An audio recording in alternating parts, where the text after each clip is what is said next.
সুধী ভক্তমণ্ডলী, টিভিতে শুনতে পেলাম হিন্দুদের পূজার সময়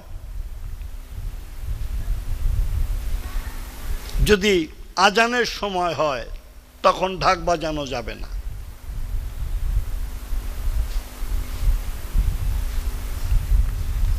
একাত্তরে বাঙালিদের কোনো দেশ ছিল না। একাত্তরে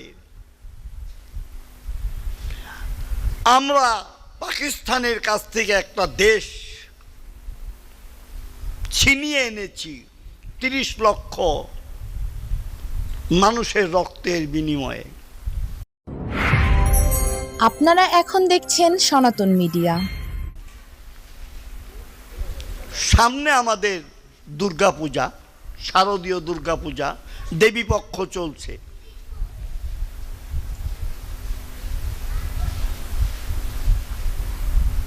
সেখানে টিভিতে শুনতে পেলাম হিন্দুদের পূজার সময় যদি আজানের সময় হয় তখন ঢাক বাজানো যাবে না।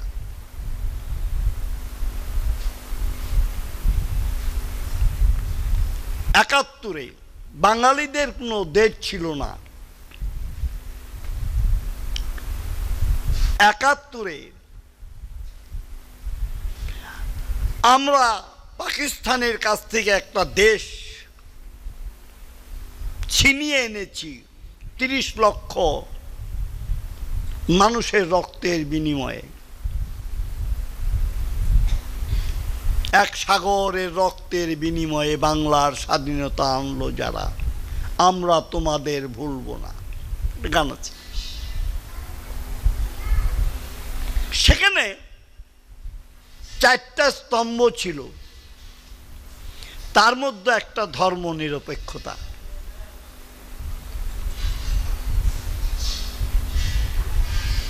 আমিও মুক্তিযোদ্ধা ছিলাম, আমার আর্মি ট্রেনিং আছে।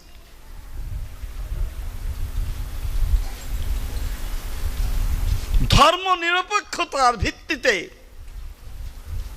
আমরা অস্ত্র ধরেছিলাম। আজকে যদি আমাদের দুর্গাপূজার সময় নামাজের সময় হয় তাহলে ঢাক বাজানো যাবে না, ধর্ম নিরপেক্ষতার আমাদের কোথায় গেল?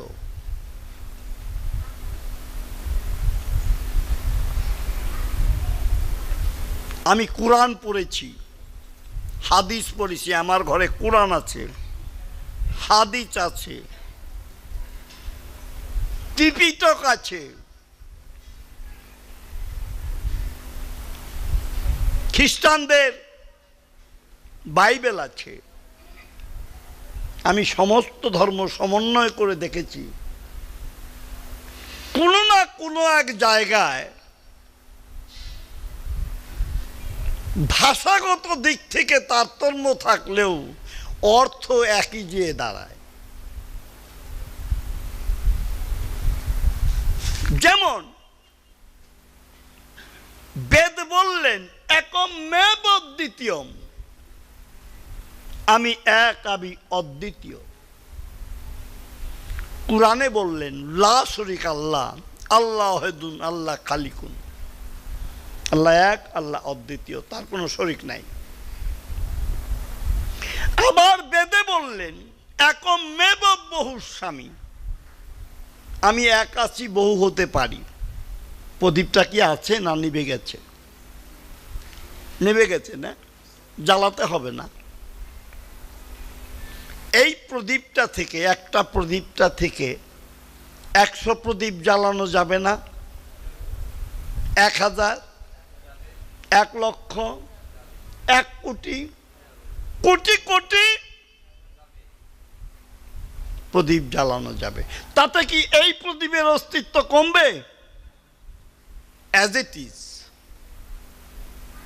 ছিল, আছে, থাকবে, তার নাম সনাতন।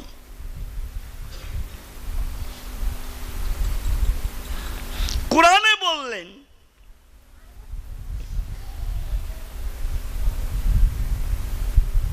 18,000 মুপলুকাত ক্ষুধার নূরে সৃষ্টি,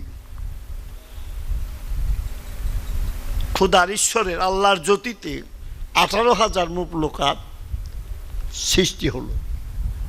অর্থ তো একই দাঁড়ালো। গীতায় বললেন ভগবান শ্রীকৃষ্ণ, ভক্ত মে হৃদয় পার্থ, অর্জুন ভক্তই আমার হৃদয়।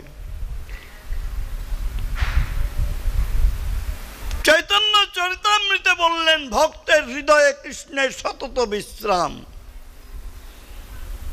কুরআনে কয়েক জায়গায় বললেন কুলবিন মুমিনিন আরশে আল্লাহ। আল্লাহর আরশ কোথায়? কুলবিন মুমিনিন, মুমিনের কলবে। আমরা উচ্চস্বরে কীর্তন করি কেন? হৃদয়টা পরিষ্কার করার জন্য। মুসলমানরা জিকির করে। জিকির একটি ফার্সি ভাষা। জিকির শব্দের অর্থ যোগাযোগ। উচ্চস্বরে তারাও জিকির করে কলবটা পরিষ্কারের জন্য। সেজন্য আমি তো ভিন্ন তো কিছু দেখি না। আমি কোরআন হাদিসে তো দেখি নাই। যদি কেউ দেখাতে পারেন যে হিন্দুদের পূজা আর আজানের ধ্বনি এক সময় হতে পারবে না, আমি তার কাছে ঋণী থাকব। এগুলি বানোয়াটি। আমি পাকিস্তানের আজাদ পত্রিকার মালিক।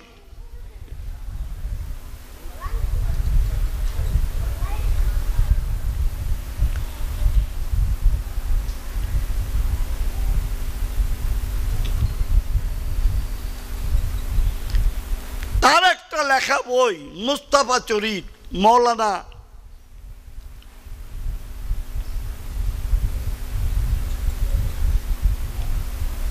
নামটা ভুলে গেলাম, পাকিস্তানের আজাদ পত্রিকার মালিক ছিলেন। তিনি লিখেছেন মুস্তাফা চরিত, মৌলানা আকরাম খা। সেই বইটার মধ্যে 372 পৃষ্ঠায় আছে রাসূলুল্লাহ সাল্লামের কাছে একজন বিশপ, খ্রিস্টানদের গুরুদের বলে বিশপ, একজন বিশপ রাসূলুল্লাহ সাল্লামের কাছে মত বিনিময় করতে গিয়েছিলেন শিষ্যদের নিয়ে। এমন সময় বিলাল আজানের ধ্বনি দিয়েছে। তখন রাসূলুল্লাহ সাল্লামের অনুসারী যারা মুসলমান তারা বলছে, ইয়া রাসূল, এদের এখান থেকে সরিয়ে দেন, আমাদের এখন নামাজের সময় হয়েছে। এখন বিশপ বলছেন আমাদেরও তো প্রেয়ারের সময় হয়েছে, আমাদের একটু জায়গা দিন। রাসূলুল্লাহ সাল্লাম বললেন, এখানে আপনারা প্রেয়ার করেন। তখন অন্যান্য মুসলমানরা বলছে, ইয়া রাসূল, আমাদের পবিত্র দিক পশ্চিম দিক আর ওদের পবিত্র দিক পূর্ব দিক, এক জায়গায় কি করে দুই দিকে নামাজ আর প্রেয়ার হয়? রাসূলুল্লাহ সাল্লাম বললেন, আমরা সেজদা দিব পশ্চিম দিকে, ওরাও মাথা নত করবে পূর্ব দিকে, সবাই তো আমরা আল্লাহর উদ্দেশ্যেই মাথা নত করব।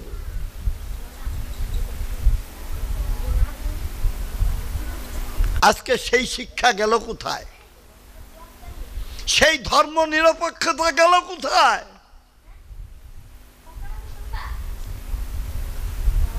এর জন্য কি আমরা অস্ত্র ধারণ করেছিলাম, জীবন দিতে গিয়েছিলাম?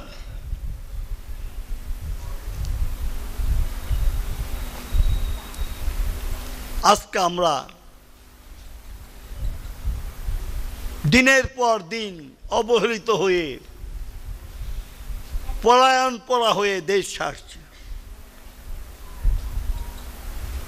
মা ভই, ভয় নাই। রাত্রি যত গভীর হবে ভাবতে হবে ভোর হতে আর দেরি নাই। তেমনি অপশাসন আমাদের উপর যত বেশি হবে তখন তাড়াতাড়ি আমাদের প্রতি ভগবানের করুণা আসবে।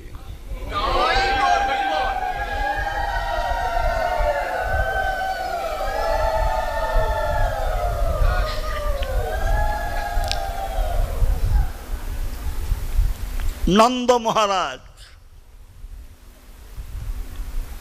কংসকে কর দিতে গিয়েছিলেন, অত্যাচারী কংস।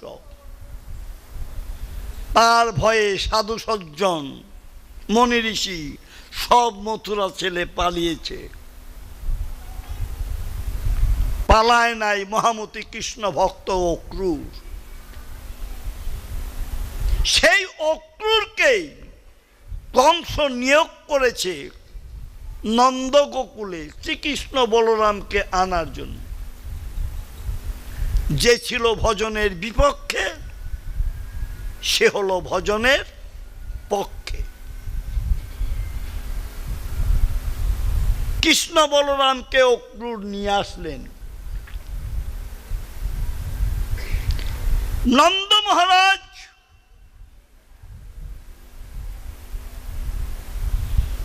তিনি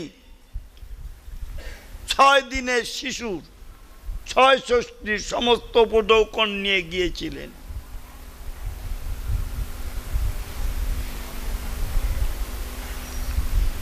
বসুদেব শুনতে পারলেন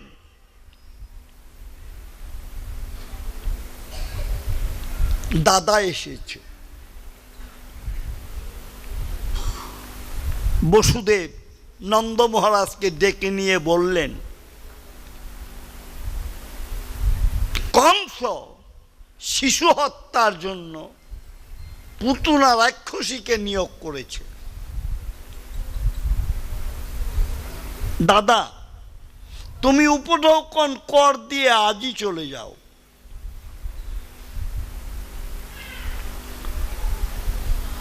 নন্দ বচ সৌরিন, সুরের পুত্র বসুদেবের কথা মিথ্যা হতে পারে না। Why not? আমরা কি সবসময় সব সত্য কথা বলি? মিথ্যা বলি না? বলি।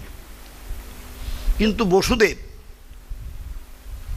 জীবনেও মিথ্যা কথা বলেন নাই। বসুদেব ত্রিসন্ধ্যা জপ ছাড়া জলগ্রহণ করেন নাই। ত্রিসন্ধ্যা গায়ত্রী পাঠ না করে জলগ্রহণ করেন নাই। বসুদেব নারায়ণের চরণে ফুল তুলসী জল না দিয়ে জলগ্রহণ করেন নাই।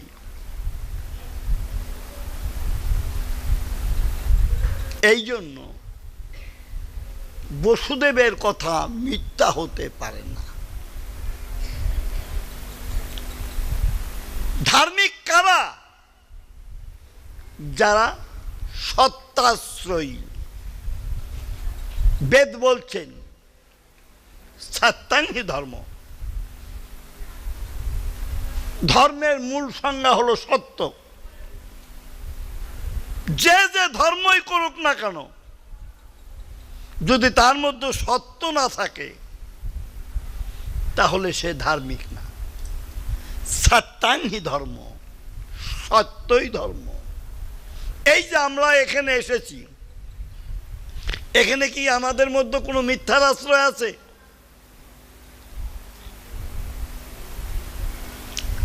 আমরা সত্যাং ধীমহি।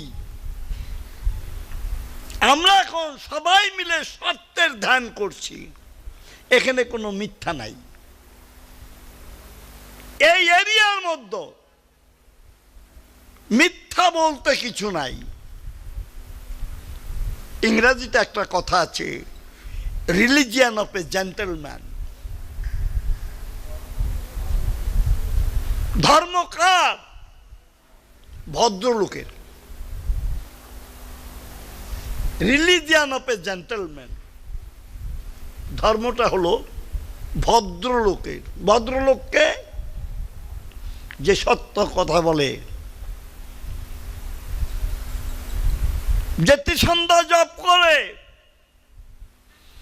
যে ভগবানের চরণে ফুল তুলসী দিয়ে তারপরে জলগ্রহণ করে,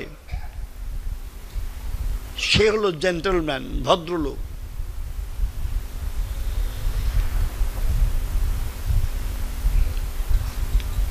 বসুদেবের মধ্য কোনো মিথ্যা ছিল না। ত্রিসন্ধ্যা গায়ত্রী জপ করে নারায়ণের চরণে ফুল তুলসী জল দিয়ে তারপরে তিনি জলগ্রহণ করতেন। এই জন্য নন্দ মহারাজ ভাবলেন বসুদেবের কথা মিথ্যা হতে পারে না। ত্রিসন্ধ্যা জপ করলে কি হয়, একটা উদাহরণ দিচ্ছি, আপনারা শুনুন। এক ব্রাহ্মণ যুবক ছেলে বাপের একমাত্র পুত্র, প্রতিদিন সন্ধ্যার পরে সে পতিতালয়ে যেত। বাবা অনেক চেষ্টা করেও তাকে পতিতালয় থেকে ফিরাতে পারে নাই।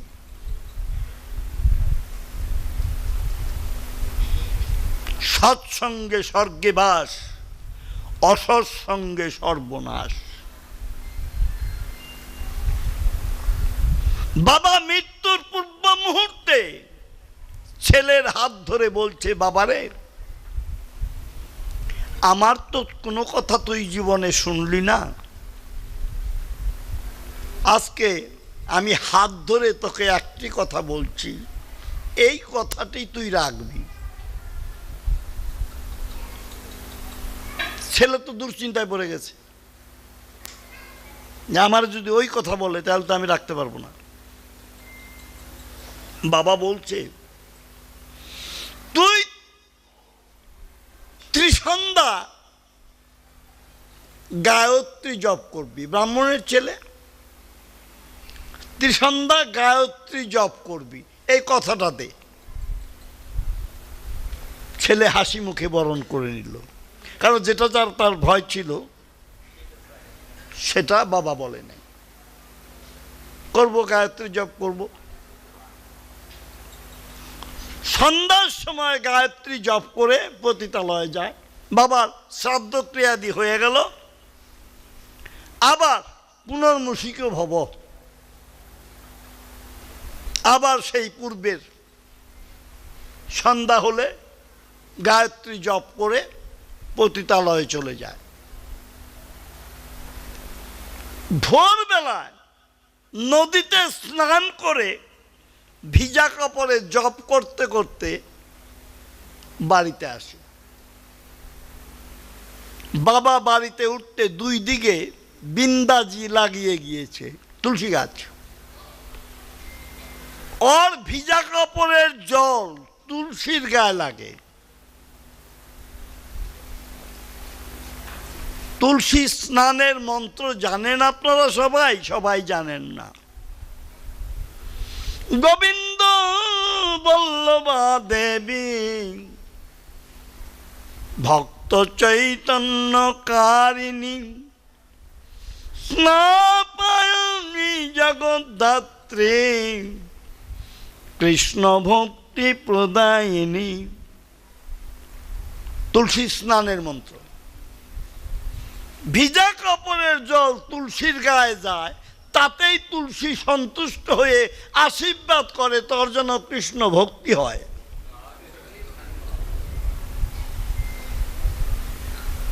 আবার দুপুরে জপ করে, বাবার কথা রক্ষা করে চলছে, কিন্তু পূর্বের যে চাল তার খারাপ চরিত্র, তার কোনো রদবদল হচ্ছে না।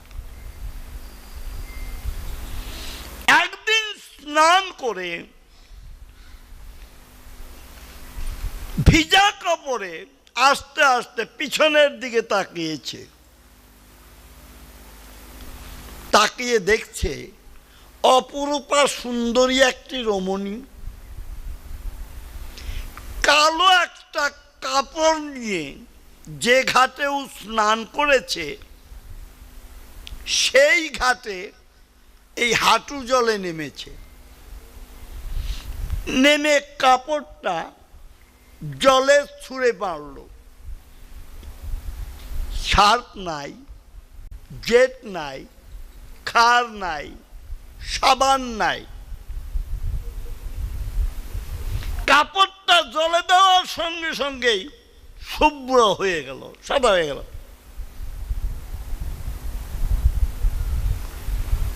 ওর মনে কৌতূহল, ওই রমণীটা কে?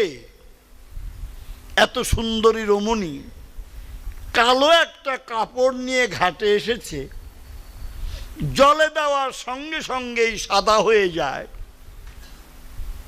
কালো কাপড়টা কি জলে দিলে সাদা হয়ে যায়, এই অর্থ কি? আর এই মেয়েটাই বা কে আমাকে জানতে হবে। কোটি কোটি টাকা থাকলে 5 তলা 7 তলা 10 তলা বিল্ডিং করা যায়, কিন্তু শুভবুদ্ধির উদয় না হলে সাধু সঙ্গ করা যায় না।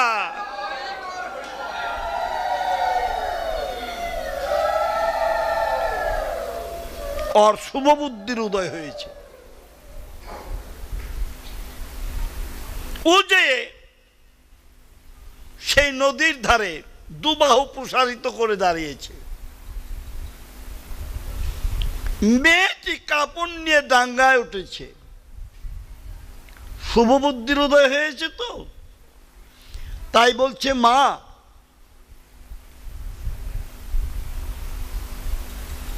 তোমাকে আমি আজ ছাড়বো না। মেয়েটি বলছে, বাবারে আমাকে ছেড়ে দে, আমার তো তাড়াতাড়ি চলে যেতে হবে। পতিত ব্রাহ্মণ ছেলেটি বলছে, মাগো আমার 3টা প্রশ্নের উত্তর দাও, তারপরে তুমি যাবে। কি প্রশ্ন তোর? কালো কাপড়টা কি? কালো কাপড় সেটা হলো রাত্রে পতিতালয় থেকে তুই পাপে পাপে কালো হয়ে যাস, এত পাপ তোর মধ্যে। এই কালো কাপড়টা তুই, তাহলে এটা জলে দিলে কি করে সাদা হয়ে যায়? বলে, তুই যখন স্নান করিস আমি তোকে ধৌত করে শুভ্র শুচি করে দেই, তাহলে তুমি কে? আমি তোর বাবা বলেছিলেন না গায়ত্রী জপ করতে, আমি তোর সেই গায়ত্রী মা। তখন ঠাস হয়ে চরণে পড়ে গিয়েছে। এ তো ধরা ছোঁয়ার বাইরে, মেয়েটি আর নাই। চিৎকার দিয়ে ছেলেটি বলছে, বাবা তোমার কথা মতো আমি ত্রিসন্ধ্যা জপ করেছিলাম বলে আমি আজকে শুভ্র শুচি হয়ে গেছি। তুমি যেখানেই থাকো না কেন শুনো বাবা, আজ হতে আমি প্রতিজ্ঞা করলাম পতিতালয়ে যাব না। আজ হতে আমি তুলসী স্নান করাবো। আজ হতে ত্রিসন্ধ্যা জপ তো সর্বদা সর্বদা করবই। সাধু সঙ্গে হরিনাম সংকীর্তনে আমি সদা সর্বদা মত্ত হয়ে থাকব।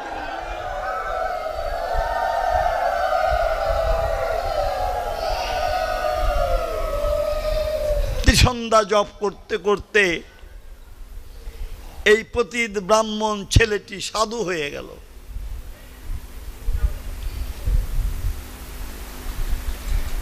সেই জন্য জপাত সিদ্ধি, যত জপ করবেন তত সিদ্ধি লাভ হবে। তাই বসুদেব নন্দ মহারাজ ভাবছেন বসুদেবের কথা মিথ্যা হতে পারে না। হরিং জগামু শরণং উৎপাতগম সংকৃত। বসুদেব বলেছিলেন কংস কর্তৃক প্রেরিত হয়ে পুতনা রাক্ষসী বেরিয়েছে।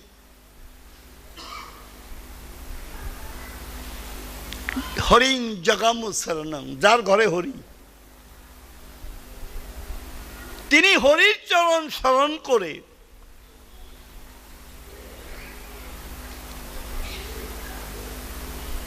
নন্দগোকুলে যাত্রা করলেন। কারণ বহু সাধনার ধন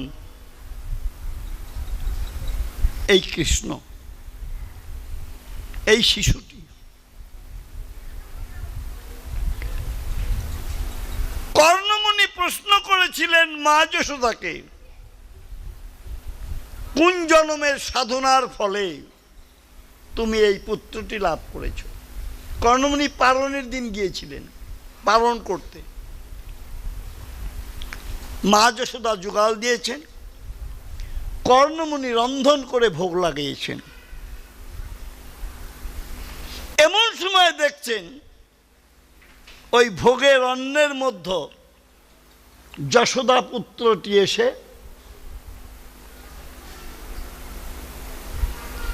সেবা করছেন।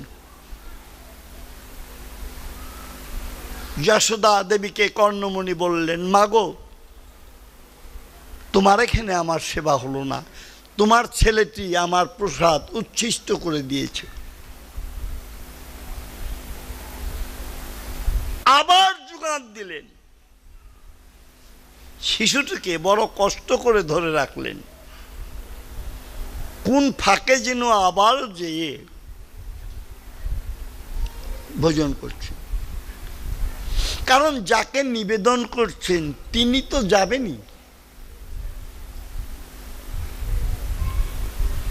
তৃতীয়বারও কর্ণমুনি দরজা দিয়ে ভোগ লাগাচ্ছেন। দেখবেন ভোগের সময় দরজা দেওয়া হয়।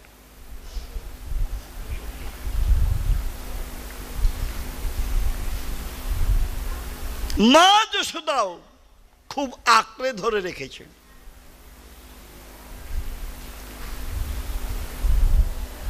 তুমি নাহি দিলে দেখা, সহজে কি দেখা যায়? তুমি না ডাকিলে কাছে, সহজে কি চিত ধায়? তিনবারের মা যশোদা কাঁদলেন,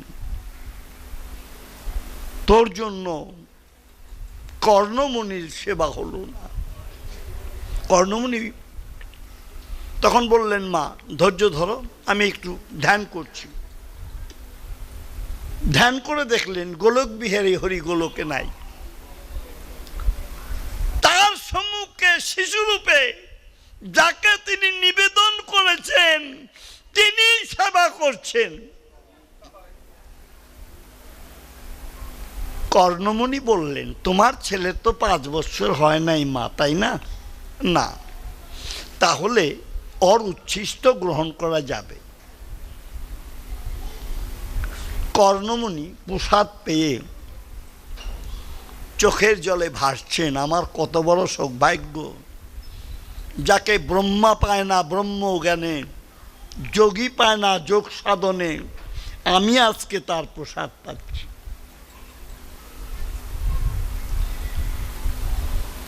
কর্ণমুনি জিজ্ঞাসা করলেন মা যশোদাকে, কোন জন্মের সাধনার ফলে তুমি এই পুত্রটি লাভ করেছ? মা যশোদা বললেন, ক্ষুদ্র দেব সহস্রাণী কোটি জন্মানি ভাস্কর, দাদর জন্ম পার্বতী এ থেকে জন্ম প্রভাবেন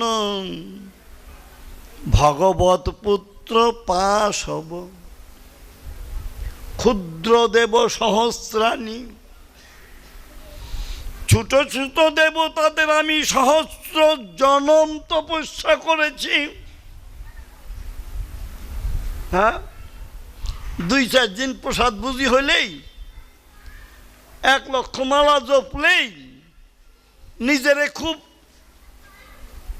বড় মনে করি, যে না জানি কত বড় সাধু হয়ে গেছি।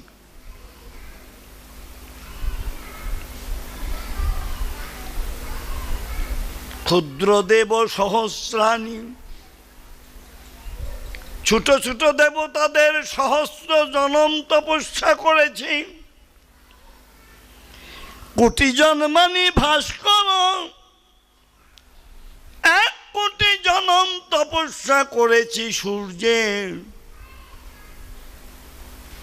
দ্বাদশ জন্ম পার্বতী, 12 জনম তপস্যা করেছি পার্বতী। এতক জন্ম প্রভাবেন ভগবত পুত্র পাশবম।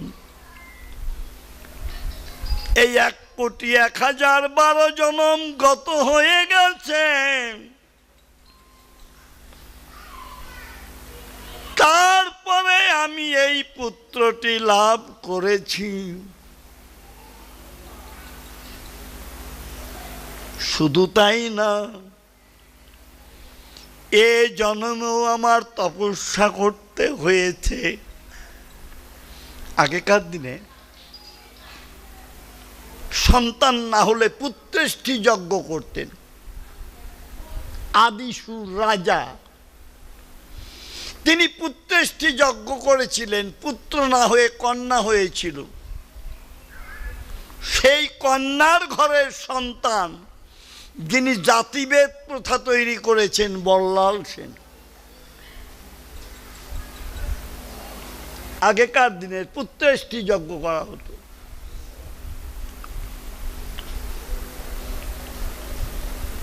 মা যশোদা, নন্দ মহারাজ